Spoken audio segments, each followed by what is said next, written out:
Buenas noches, gracias por preferirnos a través de su canal 12 y 45 de Teleradio América y la versión radial de estas ideas encontradas que se transmite a través de HIZ 730 AM. Miren, en el país hay una especie de histórica vocación por las predicciones. Y aunque no tenemos el espíritu de adivinador y nos creemos Mandrake el mago, yo pienso que en una esquina de un barrio, en una tertulia entre amigos, en los círculos intelectuales, en los sectores de la comunicación, siempre hay una enorme tradición de proyectar acontecimientos hacia el futuro inmediato. Y frente a eso yo siento que no es hábito de la clase política tener una visión a corto, mediano y largo plazo. Inclusive, al sector en el que yo me he vinculado históricamente, si algo se le acusa, con mucha razón, es el hecho de apostar siempre estar colocado en la cresta de los acontecimientos. Y que la lógica del inmediatismo siempre sustituye a una forma de hacer la política meditada, inteligente, y que sobre todas las cosas exprese una tendencia de no reproducir los errores de siempre que han caracterizado lo que yo llamo la franja liberal en la República Dominicana. ¿Por qué yo hago este argumento como introducción? Porque muy a pesar de la actual situación que en términos de favorabilidad tiene a un presidente de la República muy alto y un espectro opositor que no se perfila con capacidad de colocar la razón por encima de los egos, y una estructura mediática atizando esa lógica de fraccionamiento, de este lado no hay, repito, la inteligencia, la madurez, el sentido de ponderación, para esquivar con inteligencia todos esos obstáculos que se ponen en el camino y que la sociedad, es decir, los ciudadanos y ciudadanas que no se activan en el día a día, en los ajetreos partidarios, puedan otear en el panorama una fuerza política que, sin importar quién sea el candidato o la candidata, entienda que la forma más inteligente de organizar sumatorias electorales para desplazar del poder al partido gobernante es dejando los egos en nuestras casas y actuando como intérpretes efectivos de los intereses de la mayoría ciudadana. Y aunque parezca peregrina mi argumentación, hoy en día existen todas las condiciones para desmantelar argumento por argumento los aspectos temáticos de una campaña electoral que, aunque uno presume quién va a ser el candidato del PLD, uno tiene desde el año 96 al 2000 y del 4 hasta el 16, todo el material, todos los argumentos y las cifras estadísticas que pueden desmontar cualquiera de los candidatos del PLD, incluyendo el que goza de mayor popularidad. ¿Por qué lo digo? Porque hay una parte importante de la población, 4, 5, 6%, 7, hasta 8, que en la lógica de votar en contra del continuismo, lo único que necesita que se le presente en el espectro es a un grupo de hombres y mujeres con la voluntad de hacer de la fuerza opositora el escenario por excelencia donde se distinga la visión existente y la que se habrá de proponer desde una gestión pública. Yo parezco muy argumental o teórico en esto, pero vamos al terreno práctico. Mire, usted toma lo que uno proyecta que deben ser los ejes del debate. Yo no hablo del insulto y de la personalización y de lo que yo llamo el apandillamiento del debate de las ideas o la rabalización. Yo no hablo de eso. Yo no hablo de la persona que se para en la esquina, el que insulta a las 2 o 3 gente que tienen que comprar los medios. Yo no hablo de eso. Yo me dirijo a la fuerza opositora que en la dispersión sabe que su única garantía es la derrota, pero en la unidad dentro de la diversidad sabe que puede construir un bloque exitoso, recordando los siguientes aspectos.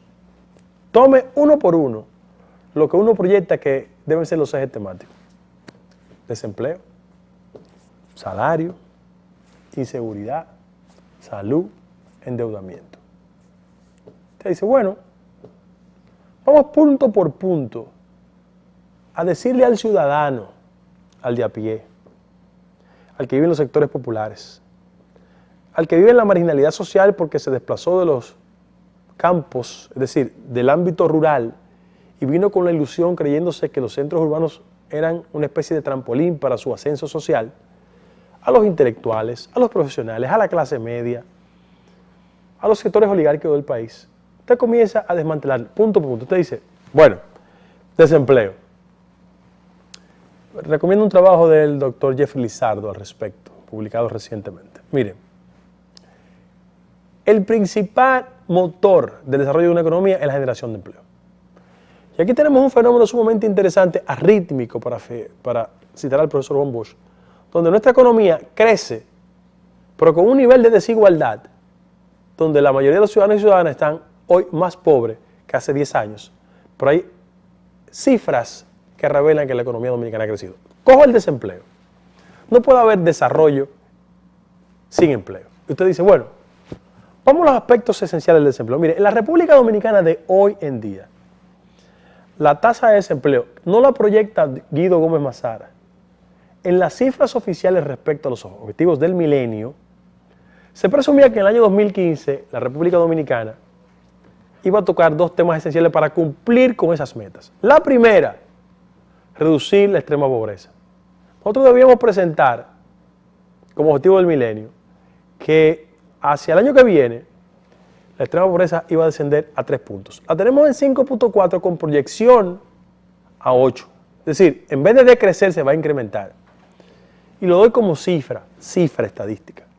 864.000 dominicanos, de conformidad con ese informe respecto del incumplimiento de los objetivos del milenio, viven diariamente con menos de $1. Cifra, ¿eh? El desempleo.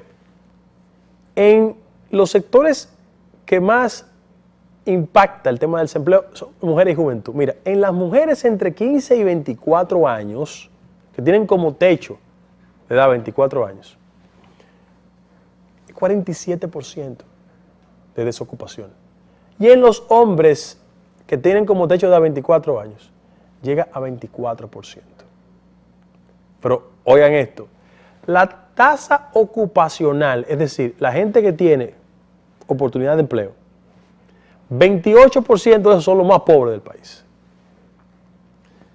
Y mire cómo afecta el tema del desempleo en el comportamiento de la ciudadanía. 604.000 jóvenes en la República Dominicana ni trabajan ni estudian. Primer material para colocar a cualquiera que sea el candidato del PLD, a cualquiera, diciéndole, mire, durante los gobiernos del PLD, sus administraciones han profundizado el nivel de desempleo en la República Dominicana. No solo en términos generales, sino que ha impactado los sectores vulnerables como mujer y juventud. Y ni la mujer ni la juventud de la República Dominicana podrían votar en favor del candidato del partido que ha profundizado el nivel de desempleo en la República Dominicana. Y conecto el desempleo con salario. ¿Usted sabe qué cantidad de dominicanos que tienen empleos públicos en el país generan ingresos superior a 33.000 pesos mensuales? Bueno, el 90% de los dominicanos y dominicanas con empleo público en el país tienen como techo de ingreso salarial 33.000 pesos. Y hoy, en un esfuerzo que hay que aplaudir del Banco Central, hacen la primera encuesta de cultura económica y financiera. ¿Usted sabe qué porcentaje de hogares en la República Dominicana, reciben 18.000 pesos de ingreso? 60%.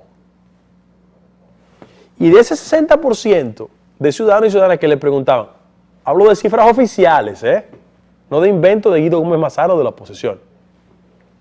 Cuando le preguntaban a esas personas si habían recibido más ingresos que el año pasado, 72% decían que no. Y cuando le preguntaban, ¿cómo tú financias tus estilos de vida? 67% decían que eran a través de la tarjeta de crédito. ¿Qué es una tarjeta de crédito en la cultura financiera de cualquier dominicano? Bueno, quien tiene niveles altos de ingresos es un mecanismo muy eficiente. A la clase media deteriorada le sirve como trampolín para preservar estilos de vida. Pero los sectores populares y la clase media desvencijada, ese factor de crédito, le hace las tarjetas, sirve como un auxilio esencial para ellos poder posibilitarse un nivel de vida sobre la base del endeudamiento en el que todos los meses tienen un déficit. Repito, 67% de ese 72% de dominicanos y dominicanas que recibiendo salario por debajo de 18,000 pesos mensuales, el dinero no alcanzaba, dijeron que financiaban el déficit endeudándose. Y la pregunta que siempre hemos hecho en este programa, cuando la economía crece, ¿para quiénes crece? Es decir, desempleo, salario, son aspectos esenciales del debate público.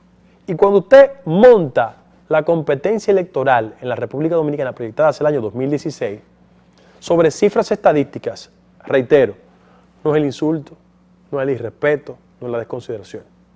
Es el candidato que nos coloca.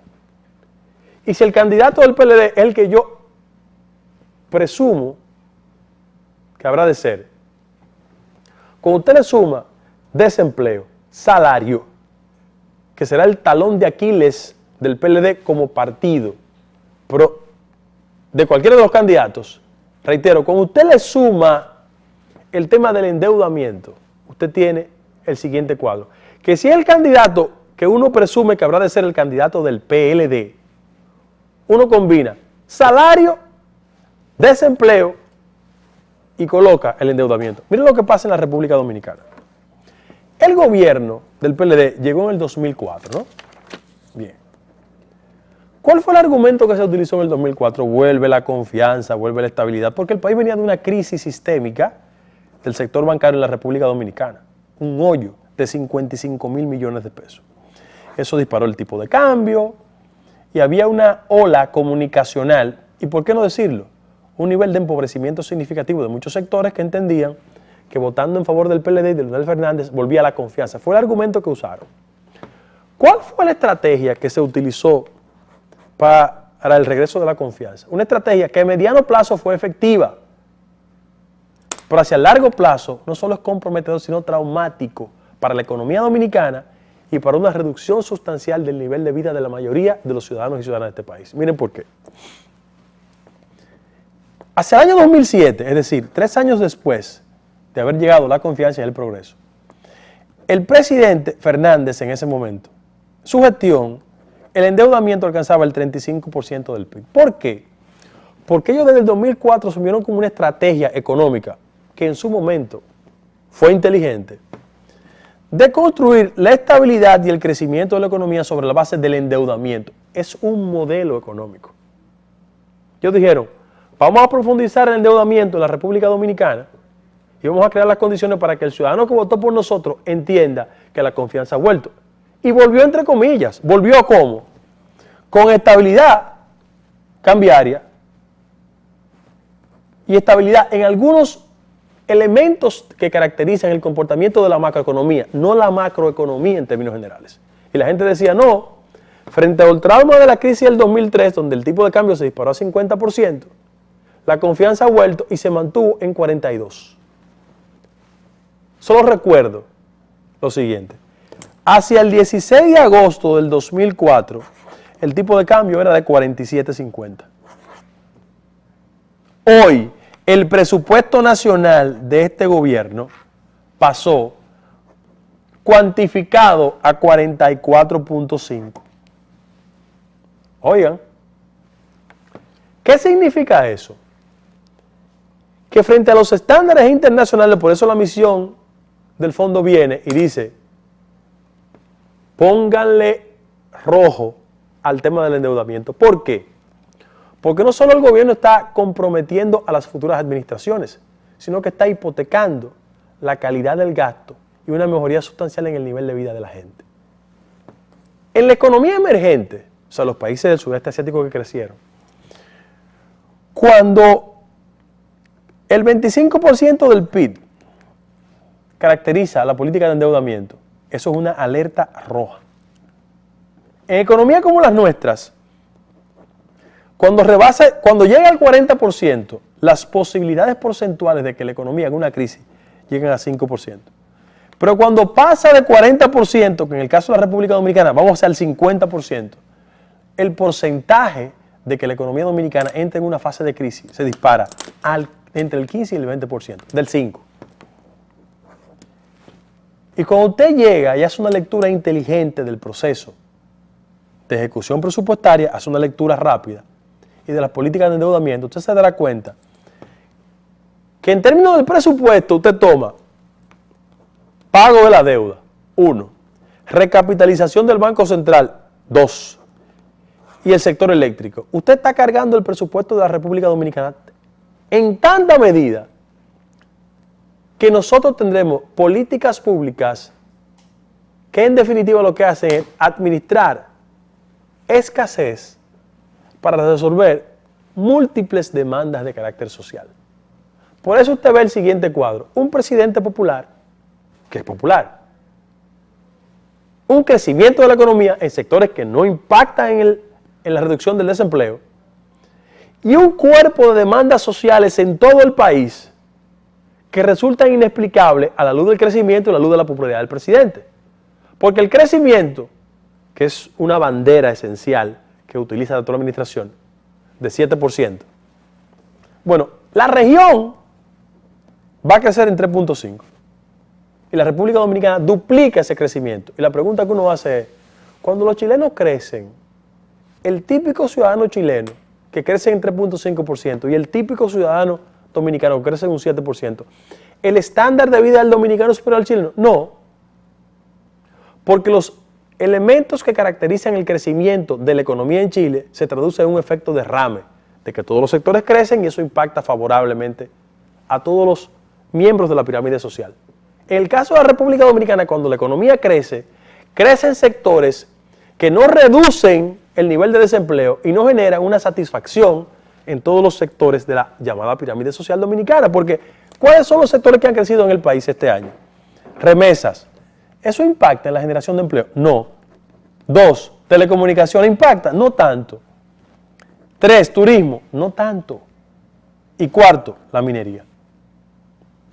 Ese es el debate. Y yo me imagino hacia el 2016, el candidato del PLD, el que sea, y si la racionalidad prevalece en el bloque opositor, ese 5, 6, 7, 8% de la ciudadanía, yo no tengo la menor duda que no importa la inversión que hagan en los medios de comunicación, o las lealtades que compren, o cómo el presupuesto se utiliza para cooptar aliados políticos, la gente va a apostar a una ruptura con 12 años consecutivos de administración. Pero para llegar ahí necesitamos un nivel de inteligencia y de racionalidad que no se percibe, pero hay que trabajar en esa dirección. Pausamos y cuando regresemos volvemos con estas ideas encontradas.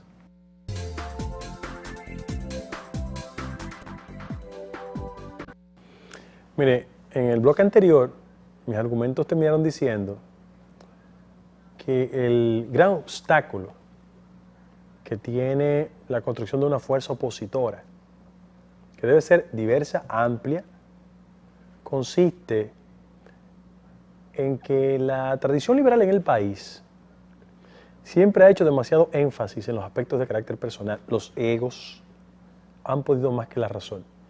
Y los conservadores siempre nos han derrotado, entre otras cosas porque han tenido una mayor coherencia a la hora de preservar y o conseguir el poder, o porque actúan con una habilidad especial en que siempre dividen, fragmentan el bloque liberal.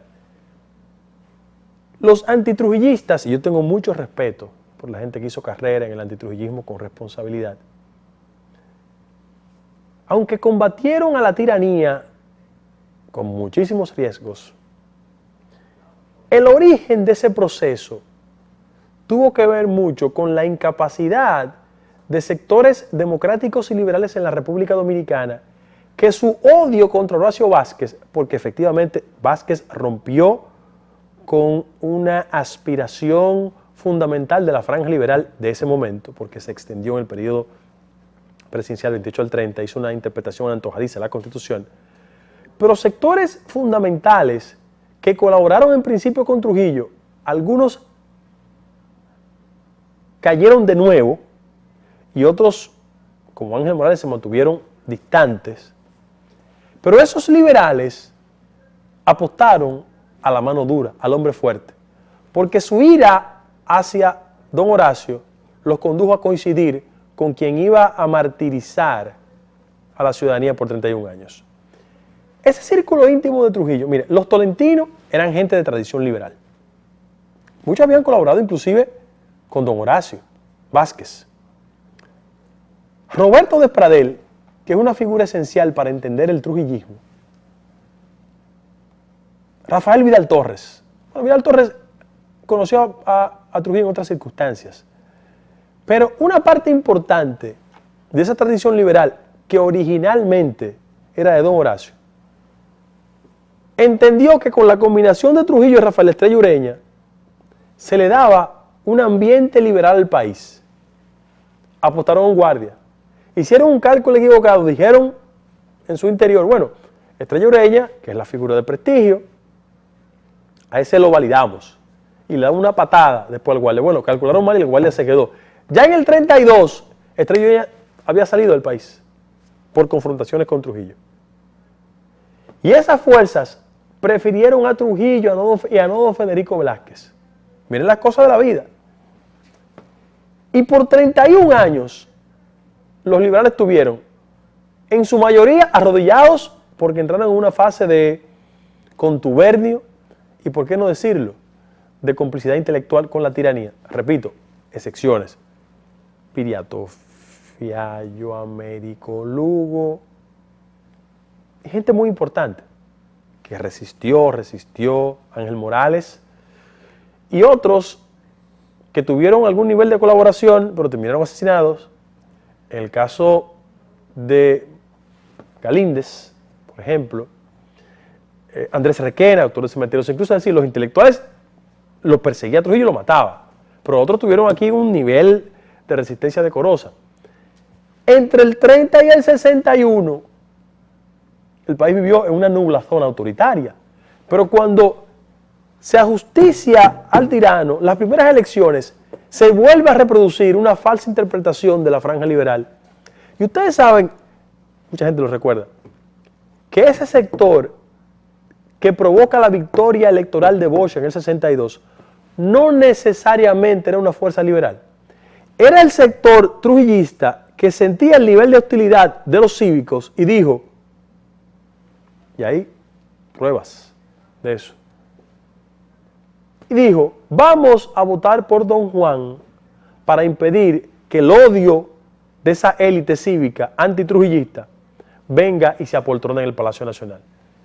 Porque los sectores auténticamente liberales que habían cargado sobre sus hombros todo el esfuerzo y el martirologio, por ejemplo, el 14 de junio, en las elecciones del 62, el 14 de junio, decía que ir a las elecciones era un matadero electoral. Por eso la frase de Bosch posterior de matadero electoral la había usado ya Manolo Tavares Justo, porque ellos, imbuidos por la tesis guerrillera de Fidel Castro, que había ganado el poder en Cuba en el 59, entendían que ir a las elecciones era un matadero electoral y por eso no tenían coincidencia con Bosch. Claro, después del golpe de Estado, Manolo Tavares Justo lo dijo, se fue a las escarpadas montañas de Quiqueya y entregó su vida defendiendo el ideal liberal. Pero miren lo que pasa. En esa transición, 66-78, dolorosísima para el país, es verdad que existió una guerra fría, que había una represión, que Balaguer asesinaba, perseguía, reprimía a la gente. Pero el bloque liberal, PRD y las izquierdas se amotinaron, se balcanizaron. Y cuando uno hace sumatoria se da cuenta de que siempre el bloque opositor tenía mayoría. Inclusive es en el año 74 que Peña Gómez, en un acto de inteligencia política, hace una combinación que si iban a elecciones democráticas y libres, iba a ganar el Acuerdo de Santiago. Pero ese fracaso del Acuerdo de Santiago del 74 creó las condiciones para que en el 78 ganara Guzmán. ¿Y qué hace Guzmán? 78, 82, 82, 86. Que los liberales en el poder vuelven a reproducir la misma práctica. Se balcanizan, el ego puede más que la razón, y en el 86 Balaguer no gana. Balaguer se roba las elecciones como resultado de una complicidad de un sector liberal que por la contradicción interna prefiere al de afuera para que el de adentro no gane, que era Jacobo Magluta. Y miren si eso es consistente, que en el año 1990 a Bosch le roban las elecciones y en ese interregno de indefinición del PRD, Peña Gómez, que me lo confesó a mí, el país lo sabe perfectamente, fue donde don Juan y le dijo, vamos a aliarnos para ganarle el poder a Balaguer en el 90. Y vuelve don Juan a decir, por un razonamiento puramente personal, porque don Juan, a pesar de la dignidad, el decoro, su altura, su incuestionabilidad ética, era un hombre de un temperamento muy singular. En don Juan prevaleció su naturaleza. No fue flexible, no fue capaz de concitar ese apoyo del PRD, que se lo fue a brindar Peña frente a la inviabilidad del proyecto del PRD. Y la sumatoria de esos 500.000 votos del PRD le daban una distancia tan holgada a Bosch que imposibilitaba cualquier fraude. Pero no, don Juan no lo aceptó. ¿Saben una cosa? Hay una fatalidad histórica en la tradición liberal de la República Dominicana que hoy tenemos que leerla, interpretarla, para hacer un ejercicio inteligente si queremos en el 2016 construir una mayoría. Porque es que la gente, cuando tú sumas, ya en el año 2008 el PLD como partido político dio manifestaciones de ser minoritario frente al PRD. Ahora, entre el 2008 y la fecha, el PLD hizo un acto de inteligencia política respecto del PRD. No lo justifico, lo desdeño, lo detecto. Yo pienso que eso no es lo correcto. Hay que detestar ese tipo de prácticas. ¿Qué hizo el PLD? El PLD hizo una interpretación inteligente y eligió a su rival, Miguel Vargas. Miguel Vargas. Y lo tiene como ancla para la perpetuación del PLD en la dirección del Estado, aún sin tener la mayoría electoral. Porque ¿qué hace Miguel en ese juego de poder? Hace lo siguiente. Mueve al PRD para la derecha, por los sectores conservadores, y compite en un escenario donde el PLD y Leonel Fernández y Danilo Medina son imbatibles. Son los herederos de las fuerzas conservadoras que en el año 1996, como resultado del mal llamado Frente Patriótico, le legaron al PLD esa fuerza. Y Miguel es tan errático en el análisis político que él se quiere ir a una franja y a un espacio que está ocupado. Claro, él tiene grandes problemas de conectar con la agenda liberal. Primero porque no tiene una empatía natural, él es un hombre de naturaleza conservadora. Pero en el PRD siempre ha habido gente con naturaleza conservadora en capacidad de concertar con los grupos liberales. Guzmán e Hipólito. Guzmán e Hipólito tienen perfil conservador, pero tienen la flexibilidad de entender el tema de que hay fuerzas alternativas liberales que hay que incorporarlas. Miguel no entiende eso. Y no solo él se va a competir ese espacio, sino que en el trayecto constituye la pieza de obstrucción fundamental para una gran coalición. Porque comiencen a pensar en la construcción de ese bloque opositor, un bloque opositor de verdad, no una caricatura. Comiencen a pensar, Max Buick se puede reunir con él y juntarse entre lobby, con Soto Jiménez, hablar con Eduardo Jorge en cualquier esquina. Pero Maximiliano Puig, si me está escuchando, o Onofre Rojas, o Guadalupe Valdés, tienen un pensamiento abismal respecto a lo que representa Miguel. Minú Tavares.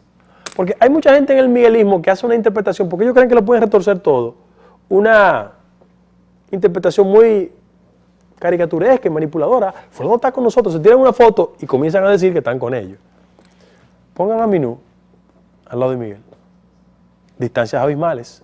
Pongan a Fidel Santana, a María Teresa, a Guillermo Moreno, a Eduardo Estrella, que es un hombre del bloque conservador, pero es un hombre decente. Entonces, él es el obstructor por excelencia de la construcción de un gran bloque conservador. ¿Y a qué aspira él? Preservar las siglas mediante acuerdos de carácter político al margen de la legalidad de un proceso pendiente, porque en la medida que él mantiene las siglas, hace dos cosas importantes para el PLD. Divide el bloque del elector PRDista y aleja la posibilidad de la construcción de una gran alianza. Y ese 3 o 4% que él podía representar es el pastel que necesitaría el PLD hacia las elecciones del 16. Fíjense por qué el tema de la decisión del Tribunal Superior Electoral rebasa a quienes tenemos las instancias depositadas allá. Es un problema macro de la política que se expresa en ese ajedrez que sin lugar a dudas va a definir el año 2016. Vamos a una pausa.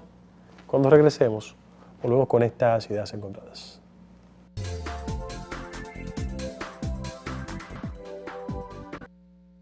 Miren, uno de los dramas que tiene la clase política en términos generales es la reiterada incapacidad por ser más racional que pasional. Esta es una sociedad donde nadie cede. Por eso la cultura del relevo se experimenta en algunos segmentos de la sociedad civil, del empresariado, pero hay una gran resistencia hacia lo interno de los partidos políticos. Yo he dicho 200 veces aquí que mientras los partidos políticos sirvan como mecanismo de movilidad social, tendremos ese problema. Gente que no es bueno en nada, se mete en la política, bueno, pero perfecto. Ahora, como nadie quiere ceder, yo quiero hacer una reflexión sobre el espectro liberal. Peña Gómez, que debe ser el político de los últimos 50 años con mayor conexión con los sectores populares en la República Dominicana, es un ejemplo vivo de cómo su astucia le conducía a actuar de conformidad a las pautas que la coyuntura iba marcando y cómo él crecía sin necesariamente imponer su condición de líder. Mire lo que pasa. En el espectro liberal dominicano no hay líder, hay figuras. Líder era Bosch, líder era Balaguer, líder era Peña. Hay figuras con perfiles. Pero cuando tú oteas en el panorama, no hay líderes, en el espectro liberal.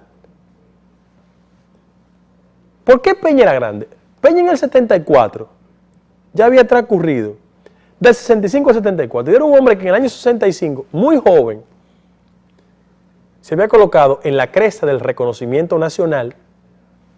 Y aunque Antonio Guzmán conectaba con una franja conservadora del país, Peña, si hubiese sido un líder egoísta, se impone en el 74 y le compite.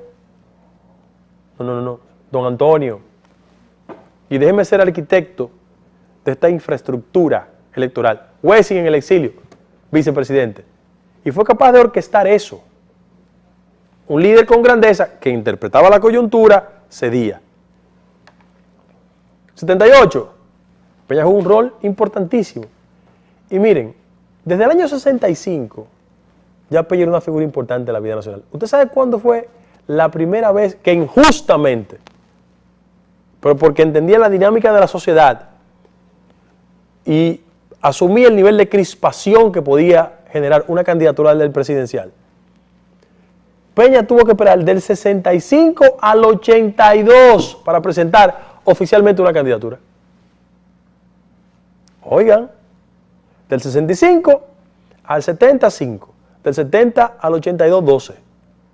17 años, pero Peña. Con tranquilidad y presentó su candidatura. Porque él pudo ser candidato a cualquier cosa en el 78 y no lo hizo. Entendió que su rol importante y su visión de la sociedad le conducía a asimilar la idea de que era más trascendente su condición de líder. Pero toda esa gente que viene hablando de Peña Gómez, primero ni lo estudia, ni interpreta su inteligencia política en determinadas coyunturas, pero tampoco levanta la bandera que lo distinguió, la de ceder. Porque el grave error de este país y la práctica política es un buen ejemplo, es que todos queremos aspirar a lo mismo en el mismo momento. Sociedades con un mayor nivel de desarrollo que nosotros, pero con amplios niveles de imperfección, tienen dos modelos. En el ámbito presidencial, el modelo norteamericano es el que me gusta. 2 periodos consecutivos y para su casa. ¿Para su casa? O el mexicano en su momento, que era antidemocrático en esencia, porque era el dedazo en el PRI. Pero usted ejercía por 6 años y se iba y no volvía. Porque con sus imperfecciones ese modelo remoza, genera una renovación, una transformación en el liderazgo. Aquí no, aquí todo el mundo quiere aspirar a lo mismo, siempre. Y tú tomas a los políticos fundamentales de este país y lo que tienen es un proyecto de presidente, pero no necesariamente tienen un proyecto de sociedad. Y se presume que de la presidencia de la República usted quiere diseñar las políticas públicas para transformar la sociedad. Yo no lo hago como un acto de arrogancia intelectual ni nada que se parezca.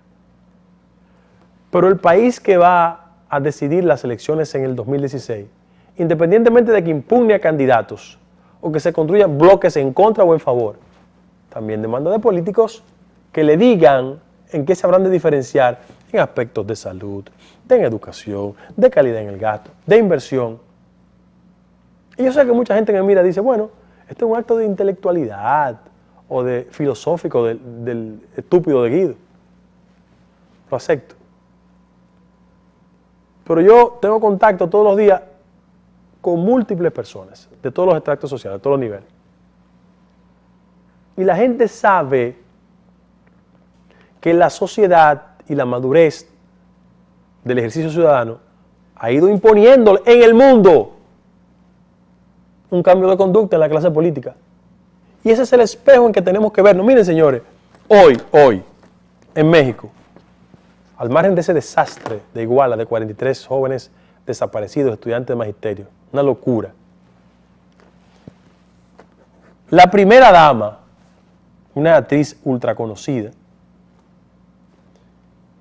una periodista importante, porque ahí sí se ejerce el periodismo crítico, demostró que la casa que adquirió en el 2010, la primera dama, fue una compañía constructora de la entidad o el grupo de empresas que se ganó, póngale comillas, el concurso del tren, el metro para nosotros, del DF a Querétaro. Y se arma un escándalo por eso, que no solo se disolvió el concurso antes de Peña Nieto salir de México a China, sino que hoy esa señora está diciéndole a través del vocero presidencial que está vendiendo la casa. Una señora que demostró que tenía 10 millones de dólares de ingresos por año y que la empresa para la que trabajó, que es Televisa, un emporio de televisión, ha demostrado que es verdad que ella ingresaba 10 millones de dólares. Pero ¿qué garantía tiene la sociedad mexicana o la gente que lucha por la transparencia de que siendo su esposo, antes de serlo gobernador del Estado de México, que favoreció a esa empresa en esa vuelta inmobiliaria, no haya sido una especie de práctica de corrupción esa casa? Vino tanta presión de la ciudadanía, no solo disolvieron el concurso, sino que ella tiene que vender la casa. Miren, Portugal, el líder del Partido Socialdemócrata, tenía unos colaboradores con un nivel de impugnación, no, presentó su renuncia, investiguenme, no hay problema. La compañía de petróleo brasileña, la más importante, no solo tiene preso a muchísima gente, sino que su actual y principal ejecutiva está convencida de que si no actúa con transparencia también ella cae presa. Es decir, en el mundo hay un requerimiento, hay un nivel de transparencia en el comportamiento de la clase política. Y aquí, mucha gente quiere ser global o quiere ver más allá de la curva hasta donde le conviene. No, es que aquí hay una plena conciencia. No importa las manipulaciones que se expresen en todos los niveles, en las altas cortes, en las cortes ordinarias, la ciudadanía está construyendo un sentido crítico de las cosas. Y es por eso que en medio de esta lógica, yo digo, frente al actual escenario, ya Miguel Vargas perdió el pleito en la sociedad. No importa la inversión que haga en los medios de comunicación, cada vez que lo miden tiene 3%. Leonel Fernández, a Leonel lo desacredita. Y a Danilo no lo necesita. En el espectro del PLD. Hacia lo interno de los PRDistas, ya Luis le lleva la milla en términos de simpatía. Hipólito, que es un político, pero Miguel sabe perfectamente que las heridas del 2012 no pueden ser simuladas ni borradas. Voy a usar un término en latín, por secula seculorum. Él lo sabe perfectamente. Por eso cuando gente muy vinculada a él, de un innegable nivel de formación y de experiencia militar, en esa lógica estratégica, dicen, tienen que juntarse. Él con Hipólito Yrigoyen buscando aire y oxígeno que está, porque está golpeado la sociedad. Y con ese 3% y diputados, regidores y síndicos en todo el país, sabiendo que si se asocian a Miguel no ganan nada, el único espacio que ellos tienen son los resueltos en los medios de comunicación. Diario Libre.